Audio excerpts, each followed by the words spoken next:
les assiettes sont pleines. Vous avez des plats remplis présents sur la table, de fruits, de légumes. Il y a du riz aussi, de différents types de viande, de quoi satisfaire personne en fonction de leurs préférences. C'est un goût bizarre ce truc rouge là, je croyais que c'était de la viande. Ah, ce sont des tomates, mon cher. Ah. Si vous voulez de la viande, là, il y a du bœuf. Là, à côté, ça doit être du porc. Après, on a du poulet. Ah, c'est vrai que ça fait longtemps que personne n'a été chassé et ramené de sanglier. Vous voulez dire du phénix? Il n'y en a pas sur notre île. Peut-être sur une des autres îles. Qui sait? Des quoi? Des phénix. Des foulées de feu. Très hargneux. Ça ressemble à quoi? Un poulet, avec des flammes. Ouais. Bizarre, ouais, je crois. Je sais pas, vous avez pas les animaux comme ça chez vous? Pas forcément, peut-être pas c'est le même nom.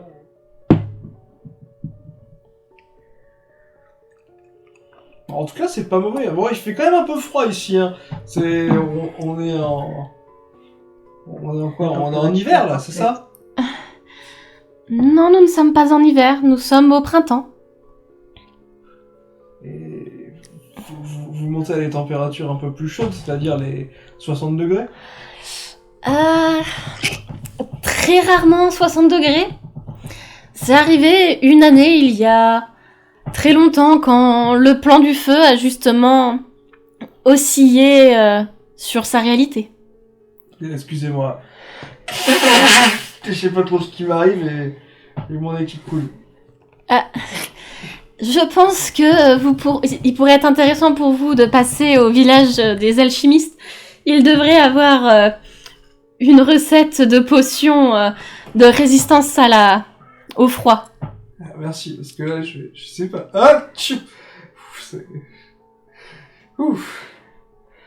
Ah, mais je vais m'y faire. Il va me falloir un peu de temps. Justement, je pense qu'une potion d'aide à l'acclimatisation à la température pourra vous être utile. Effectivement, ça me ferait du bien de m'acclimater. Mais je pense que je trouverais bien, et vous voyez qu'il regarde discrètement, enfin discrètement en fait, il tourne la tête, mais pour Dan c'est discret, il regarde les deux jeunes filles derrière lui. Je pense que voilà, une ou deux personnes pourraient toujours m'aider à me tenir chaud cette nuit si besoin.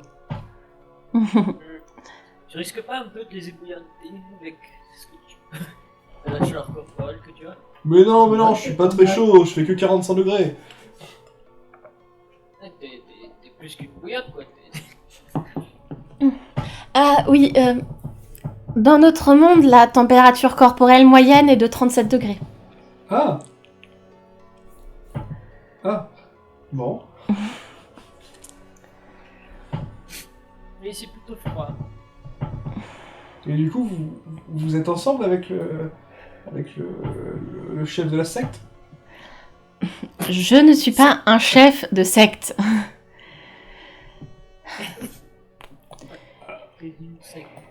Et disons que si vous vous interrogez sur notre relation à tous les deux, nous sommes juste amis d'enfance, nous avons grandi ici et je la considère plus ou moins comme une sœur.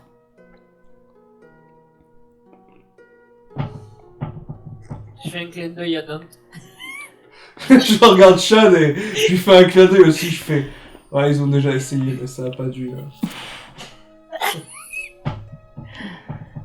Je ne sais pas de quoi il raconte et je mange mes tomates tranquillement. Littéralement, tu as la grande prêtresse qui te regarde et qui fait « C'est bien de rester innocent encore un peu. » Je vais regarder la petite dragonne et je vais lui faire... Mais t'as quel âge, petite? J'ai 16 ans. Ah oui. Tu vas bientôt pouvoir te marier et avoir des enfants. Hein? Vous êtes bizarre, monsieur. Vous êtes bizarre, monsieur. Chez les dragons, c'est beaucoup plus long avant cela. Ah, d'accord. Bon. Excusez-moi, je crois que j'ai fait une maladresse. Elle n'a rien compris et retourne à manger ses tomates.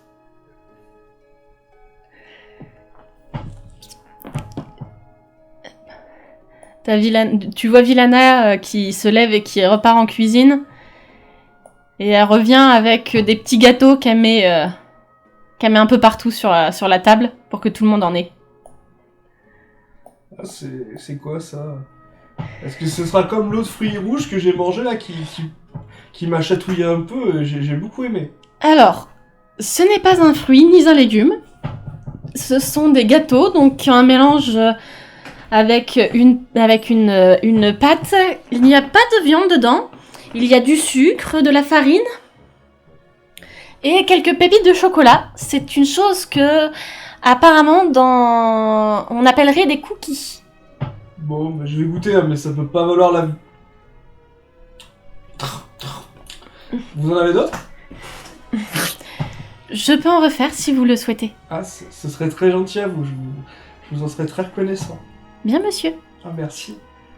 C'est bon ça. Ah, chat, tu veux pas tes cookies? Ah, Chat ou chat? Chat. ouais, non, je vais les manger. Ah, mais t'es toute petite, tu pourras pas tous les manger, voyons. Partage un peu ton assiette avec tonton d'Inde. Faut savoir qu'il a déjà mangé au moins une dizaine de tomates actuellement. Les dragons ont un fort besoin d'apport, d'autant plus quand ils sont jeunes, normalement. Après, je ne sais pas si sera au... Je ne sais pas, par contre, si ça sera au goût de notre chaton et Wara. Non, mais moi je me rabatte sur la viande. Non, mais sinon, pour Emra, on lui donne des croquettes, hein, et on se garde la viande. Hein. Ouais, et déjà, il vous laisse les cookies. Messire Dante, accordez-lui quand même un petit plaisir de découvrir les différents animaux présents sur cette table. Après, comme ça, l'avantage, c'est que vous arrivez un jour où on a une grande sélection de choix en viande et en fruits et légumes. Après, c'est vrai que les sucreries ont été amenées en après-coup, mais si vous souhaitez manger des sucreries en même temps que les plats, il n'y aura aucun souci. Il faudra juste nous signifier quelles sont vos préférences dans les différents aliments et on fera en sorte que vous ayez des repas qui vous plaisent et qui vous conviennent. Ah non, mais c'est bien, non. Franchement, si à chaque dessert on peut avoir des cookies... Oh, bah, ce sera à demander en cuisine, hein. Mais après, si vous voulez découvrir d'autres mets, il y a le village des cuisiniers, dont justement mon collègue vous parlait tout à l'heure, qui, aux dernières nouvelles, ils étaient en train de plancher sur une nouvelle recette de repas qui serait emmenable. Ils avaient décidé, je crois, d'appeler ça des sandwichs ou des hamburgers, je ne sais plus. Ça vient d'un vieux livre de recettes qu'ils ont retrouvé il y a peu en faisant un grand tri quand une des maisons a été détruite par un ouragan. La magie et ses méandres. Les accidents peuvent vite arriver.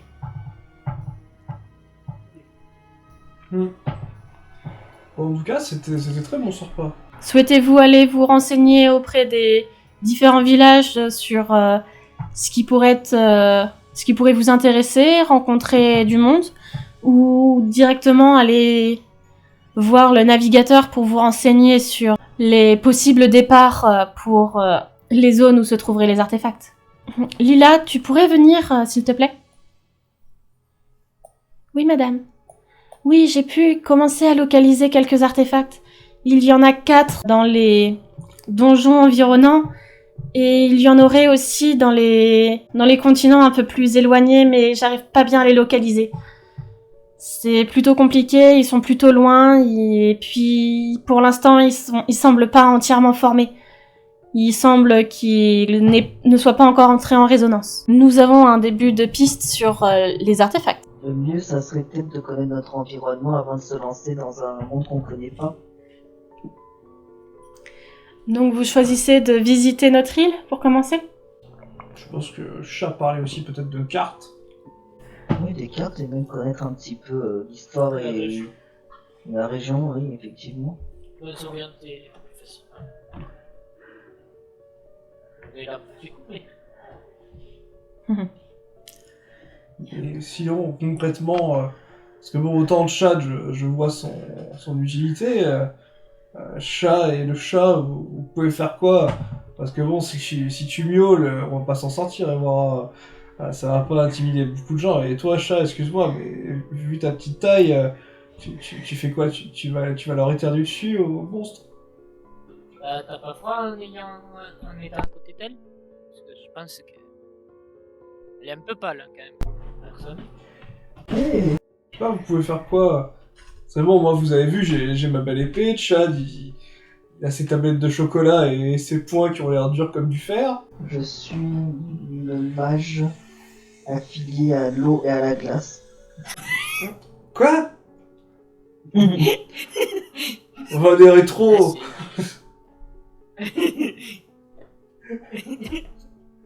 Je me recule, je me recule un peu, je manque de tomber de ma chaise, et mon dos finit contre la chaise de la grande prêtresse.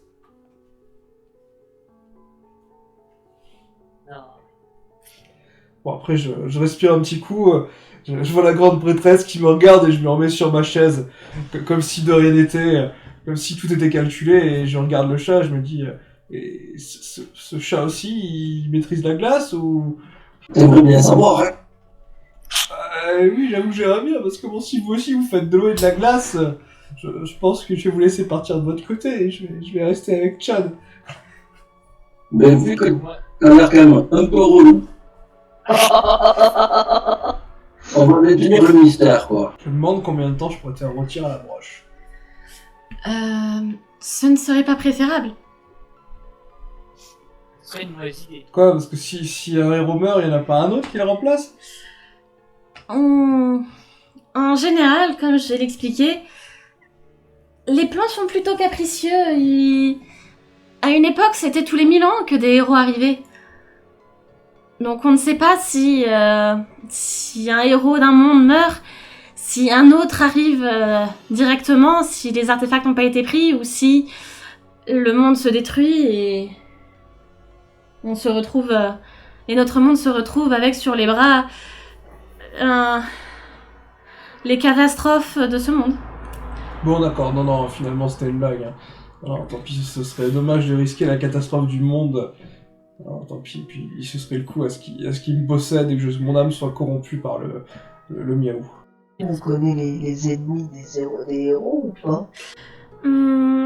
Ça dépend. En général, dans les donjons, il y a différentes créatures sous l'emprise des pouvoirs de l'artefact qui, s'il est touché par une personne ne venant pas de son plan d'origine, ou du moins natif de ce plan, ils ont tendance à perdre la raison et devenir des créatures assoiffées de sang. Chambre. Raison pour laquelle on n'envoie pas les villageois à la recherche des artefacts sans héros. C'est un risque potentiel de nouvelles créatures. C'est effectivement le cas. On va se préparer alors. Faut mieux se On va se préparer. préparer alors. Il est vrai, mademoiselle. C'est justement pour ça que on peut vous proposer différentes formations en fonction de vos besoins, vos connaissances et tout ça. Il y a des formations, il y a accès à de la maîtrise avec justement les maîtres d'armes, mais aussi avec toutes les prêtresses que vous voyez derrière moi ont toutes des spécialités en magie et certains des autres pensionnaires de la cathédrale ont aussi des capacités plus ou moins intéressantes. Par exemple, Margaret, au bout de la table là, a d'étranges capacités pour la chasse et la cuisson des viandes. Elle ne veut jamais qu'on soit dans les environs quand elle nous fait ses spécialités. Ouais, C'est secret. intéressant. Ah bah on ne sait pas quels sont... Certains n'osent pas de nous expliquer leurs capacités. On les laisse libres de vivre comme ils le souhaitent. Après, comme je vous l'ai dit, les anciens héros ont, par le passé, fini par rester dans notre monde et ont parfois créé une vie ici. Donc nous savons qu'il peut y avoir dans tous les villages présents des héritiers de ces anciens héros, et du coup leurs capacités ou leurs signes distinctifs peuvent être plus ou moins présents, et malheureusement ça peut être vécu facilement ou non par ces personnes-là. Donc nous préférons les laisser libres. Donc là, mon objectif, ça va être d'aller voir les alchimistes. J'ai hâte de voir les entraînements et les combats. Je pense que ça va être bien animé et bien drôle, la vie avec vous. Mon cœur s'embrase en entendant vos mots. Sachant par ailleurs que... Bon, ici il s'agit de dortoirs, mais il y a tout à fait la possibilité pour vous d'avoir le gîte et le couvert. Vous serez toujours les bienvenus ici. Je vais vous faire un petit plan rapide. Du coup, vous la voyez griffonner un plan. Voilà l'île, comme elle vous la présente. Donc, la cathédrale est plus ou moins en son centre, à cet endroit-là. Donc, yep. Ce village-là, c'est le village des alchimistes, qui est dans la grande enceinte. Après, là, on a le village des cuisiniers. Enfin, il est appelé comme ça par la cathédrale. J'ai hâte d'y aller. Tout en haut, là, il y a la ville des cultivateurs. Là, ils appellent ça la ville des érudits. C'est aussi les personnes qui recueillent le plus de connaissances sur les différentes monnaies et moyens de paiement, les équivalences entre les différents mondes sur, par exemple, les équipements que vous pouvez avoir actuellement. C'est eux qui pourront vous dire ce qui est faisable avec dans ce monde, en utilisation ou alors en prix qu'ils pourraient avoir. Ici, vous avez le village des forgerons et des maîtres d'armes. En bas. Et de ce côté-là, on a le village des pêcheurs. Quelle faute ont-ils commis? Ah non, les pêcheurs, les amateurs de poissons qui ont fait de ce sport leur passe-temps favori. Ah, très bien. Si vous cherchez n'importe quel type de poisson, ou si vous trouvez n'importe quel type de poisson, ils seront capables de vous donner les caractéristiques de chaque espèce de poisson, et aussi ils seront capables de vous donner les possibilités, les moyens de les préparer si jamais ils peuvent être dangereux ou empoisonnés.